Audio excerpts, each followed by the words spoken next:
Where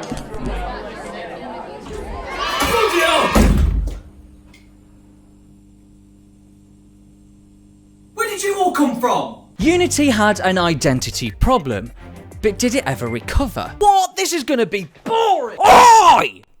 Before you start screaming in the comments, cash miss, cash miss!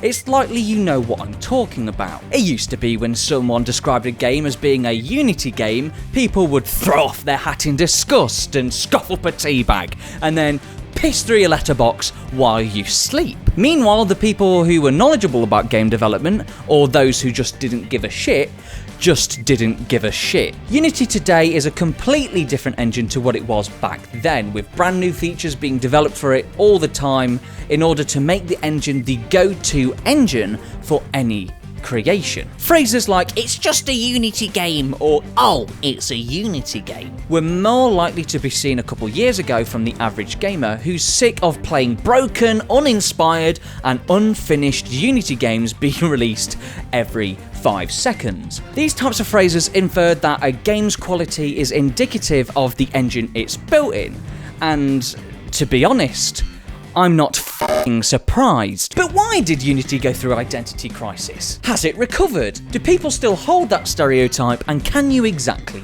blame them? I'm your conductor, Dark Dax, and 90% of you aren't subscribed. So subscribe to claim your ticket and hop aboard on a journey that one user called terrible and unfunny.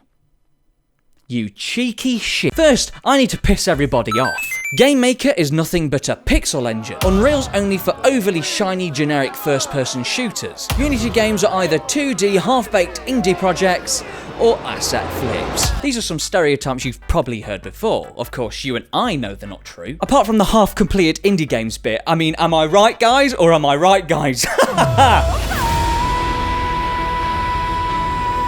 Even though there's always going to be a game that fits that stereotype for that engine, that doesn't mean that that engine is all that it's capable of. After all, it's usually just a trend. Predispositions come from somewhere, right? I mean, they don't just fall out your ass, although some of them sound like they do. It's just a matter of identifying how they started. Perception is the way something is understood and therefore can change how something is viewed, even across entire communities, if that perception is shared publicly enough. Altering public perception is not an easy task and requires genuine actions from a person, group, or company, but if those actions are transparent or don't address the root of the problem, it'll pretty much do nothing and make it even worse. In a sudden plot twist, however, public perception isn't something that creators of that something can control, but the people who use that something can. To understand the main contributor of Unity's image problem,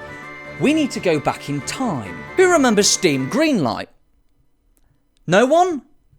Well, someone sure as shit does. Steam Greenlight was a service released in 2012 which wanted to make getting indie games on the store even easier based on community voting. It was great. For a bit. It wasn't long until everyone and their mum started submitting their games. Not only that, but eventually it opened Pandora's fucking box. Greenlight became infested with thousands of half-baked survival games, a laughable onslaught of hilarious horror games, game stealing, and the famously aforementioned asset flips. That's not even mentioning the successful Greenlight projects such as Papers, Please, Visage, and Super. Before we can understand how Greenlight contributed any negativity, we need to know how it worked. First, your boy shells out $100 in order to submit your game, or whatever currency your local currency is. This payment didn't only just cover your first submission, but all your future submissions too. Very generous. After uploading your game idea, you need to be one of the few lucky people to get your game greenlit. In other words, get the community to vote your game as the one they'd like to see become reality. But what's $100 when you can just earn that money back and then some? Because Greenlight was so cheap and generous, it was accessible financially. Surely getting on the biggest game storefront in the world meant your game would get instant traction, right? After all, Getting seen by all these community voters means instant success, right? Hang on a minute, you crazed rubber bean! What's this got to do with— Oi! I'm not done. Getting the community's attention was up to you, and as the years went by, it started getting harder and harder. Thus began the age of quantity over quality. As long as you had the most games, surely one of them would be successful, right?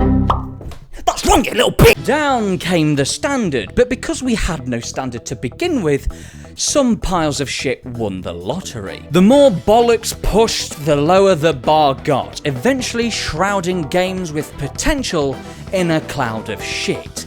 A big shit cloud. Just a big muggy cloud of shit. A shit cloud.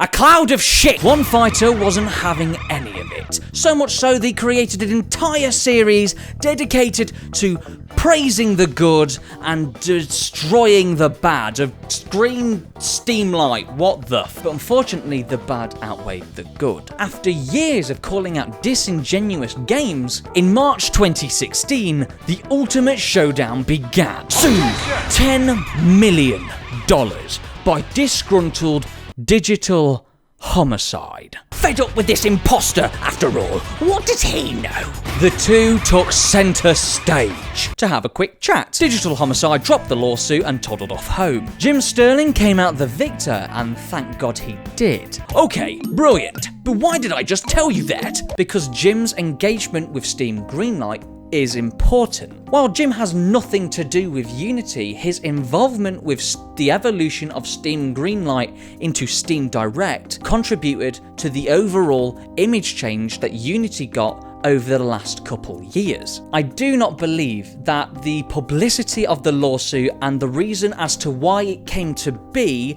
had no correlation whatsoever with the evolution of Steam Greenlight into Steam Direct, especially with at one point Jim being called into the Valve offices in Seattle to update them about what he thought of the current state of Steam. And if you're listening, Jim, thank God for you. Now we got all that out of the way, what exactly contributed to Unity's negative publicity? Due to the whole quantity over quality standard, games that got uploaded to Greenlight got, well, terrible. Uninspired, rushed, stolen, cashback grabs and tutorials were being uploaded for a quick buck. As to why these games are terrible, well, we've actually already covered it. Greenlight's accessibility led to saturation, which led to difficulties in visibility and getting greenlit, leading to people uploading as much as they could. One of the biggest techniques is something called asset flipping. An asset flip is a game that's made using assets that are free to use, sometimes bought and sometimes stolen, and used throughout numerous games. Because games take time, who would have thought, and creating original assets for each game takes even longer, this is actually a great idea. It's important to know that asset flipping isn't inherently bad. It's a super convenient and helpful way to make games when it's not abused. In fact, for a lot of people, it's absolutely necessary. Not everyone has the time, money, or skill to create original assets themselves. It's hard. The problem here, though, was the general disrespect a lot of these games being submitted had for the assets they were using. Whether it was the lack of credit, claiming them as their own, reselling them, or using them without genuine context to the game itself. Because when you've played 20 different games with the same bloody spider, you know somebody's going to start kicking off. This is why asset flips have been given such a bad rep. Unity actually makes asset flipping easy to do. Like other engines, Unity has an asset store which allows people to search and download pre-made assets, but in Unity it's integrated inside the actual editor, making it way easier than the rest of them. It allows anybody to create gameplay systems or assets and sell them or download them for free. My point here is that while asset flips can be created through any engine, Unity specifically makes it even easier right from directly within the engine itself. Unity themselves aren't responsible for the overzealous use of asset flipping, but they did make it easier. The money-hungry window lickers took advantage because when you give them an inch, they'll take the whole f***ing planet. But Jack, if any game engine can make asset flips, why was Unity to blame so much? Because they're everywhere. The free version of Unity, by default, forces you to display a short Unity logo splash screen as the first thing the player sees. These games, graced with a release,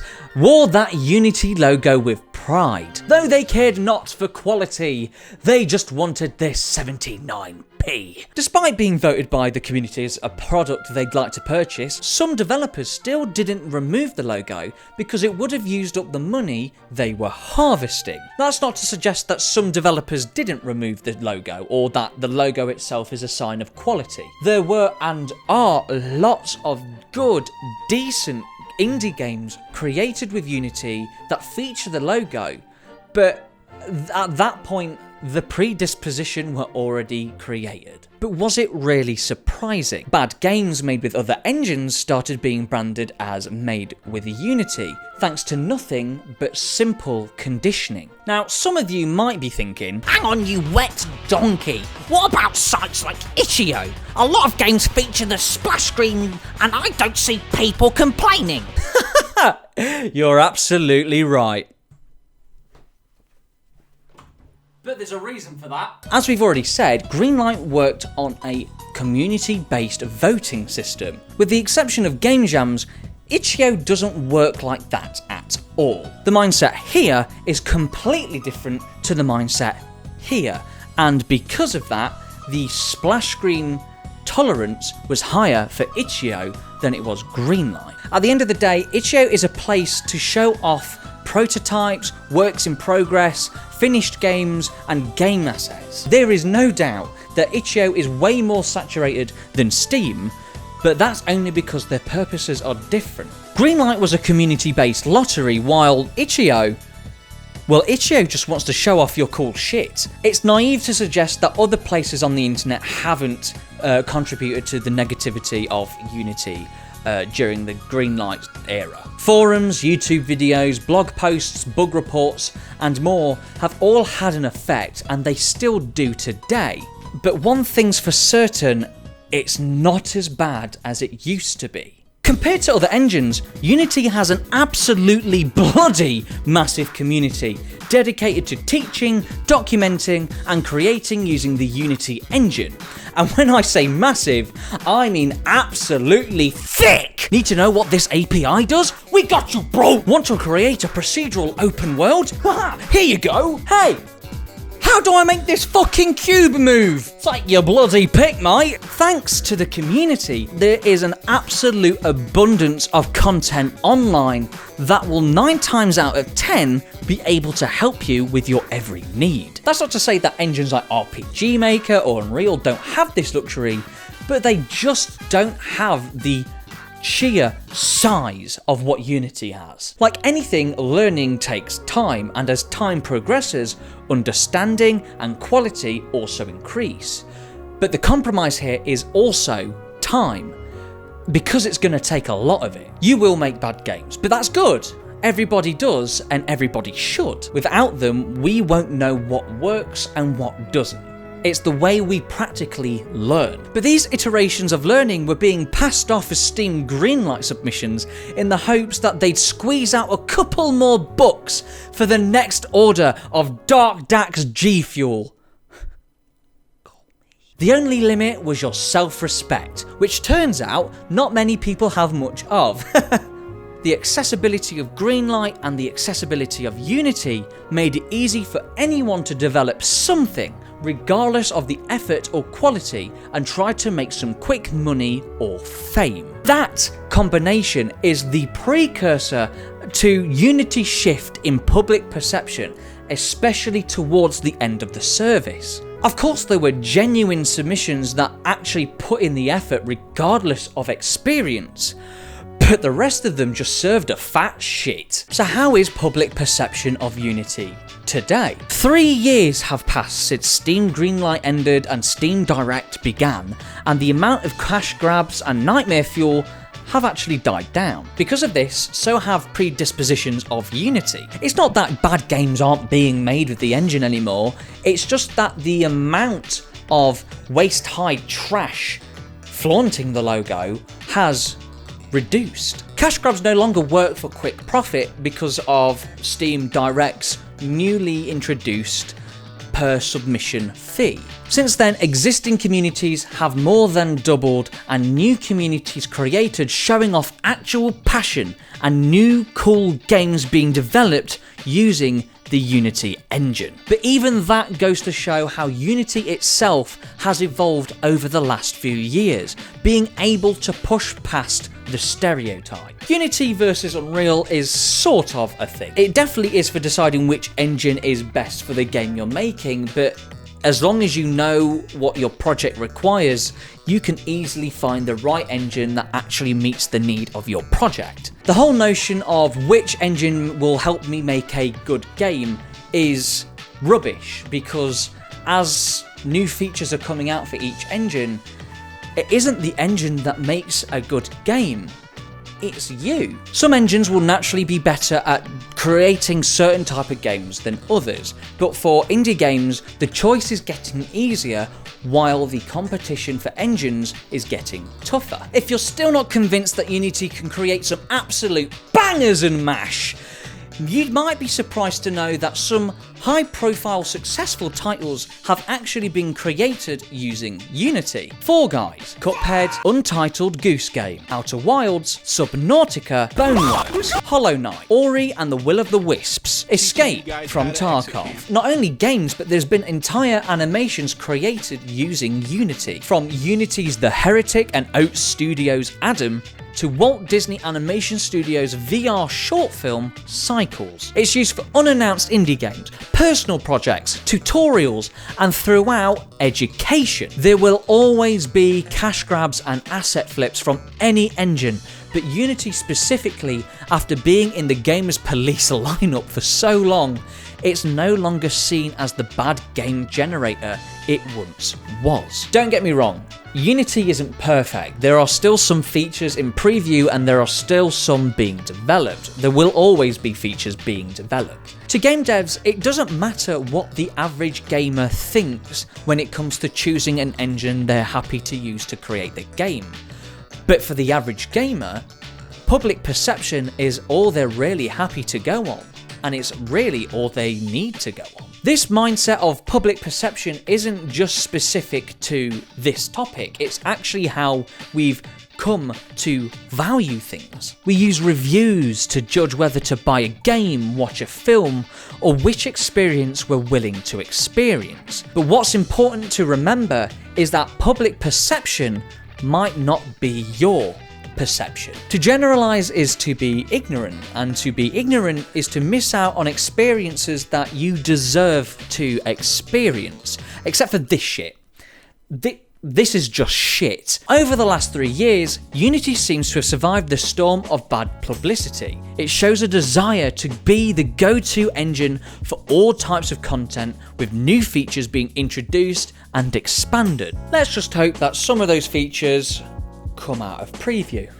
Hey? Like I keep saying, Unity, it's not perfect, but no engine is. Every engine is constantly evolving, following its own route to stay above the competition. Between the two titans, Unity and Unreal, there's signs as to which one you should use, and you just have to listen to your project and use the one that supports your project the most. The choice can be hard, but hey, at least they both have dark mode now. If you want to get into game development but you don't know where to start, I do recommend starting with Unity and going through some of the many resources online to help you get an idea of what it's all about and where you'd like to proceed, even if you do end up moving engines or completely different languages. Most importantly, do not be afraid to make bad games. My point isn't that you shouldn't make bad games, you can't control that. Sometimes you might have an idea that at first seems really great, but when you actually try and make a prototype, it's not as good as you thought, or it doesn't really work, so you need to change it. These projects help you not only develop your game development skills, but your ability to come up with ideas that translate directly into actual gameplay. Most of all, don't be discouraged or compare whatever you're working on to what somebody's already made or is making. Everyone's at different points in their journey, and some people are just further along than we are. But don't worry, you'll get there too. Game development, like many other creative hobbies and professions, can sometimes have long stretches that feel unrewarding. But by pushing past it, you'll finally get that reward. Thanks for watching. While Unity may have survived, you can help this channel survive. If you enjoyed the video, consider leaving a like and even commenting. I'd love to hear from you, especially to know what your favourite engine is and why. I even have a Patreon now, so if and only if you want to, you can support me there too, and maybe even feed me. Whoa! Looks like the train's pulled into the station and our journey's come to a close. Looks like it's time for you guys to collect your belongings and get the fuck off my train. Bloody hell.